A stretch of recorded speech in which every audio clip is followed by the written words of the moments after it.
Dr. Martin Luther King Jr., born on January 15, 1929, to a pastor and school teacher in Atlanta, Georgia, at the height of segregation in the South. At 15 years old, he studied law and medicine at Morehouse College, and later at Boston University for his undergraduate. He married in Montgomery, Alabama to Coretta Scott in 1953, where he then became the pastor of a Baptist church. By November of 1957, after the Montgomery bus boycott in Brown versus the Board of Education, Dr. King was a prominent national figure that represented a nonviolent resistance against systemic racism. Inspired by the teachings and practices of Mahatma Gandhi and activist Bayard Rustin, he co-founded the Southern Christian Leadership Conference, a group committed to achieving full equality for African Americans through nonviolent protest. King traveled the world giving lectures on peaceful resistance and meeting world leaders.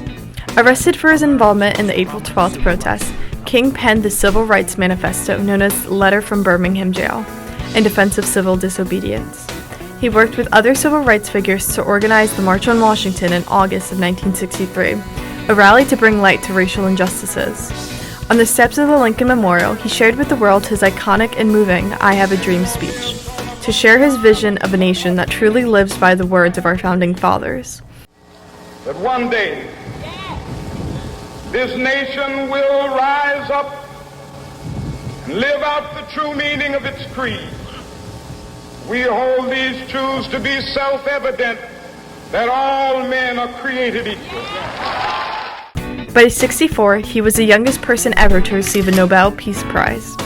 His work eventually led to the Voting Rights Act in 1965 that guaranteed the right to vote to all.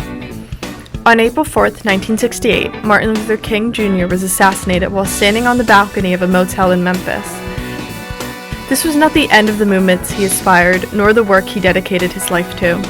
On Monday, January 16th, America remembers and celebrates the life and legacy of MLK and his forever-lasting impact on bringing change to the world.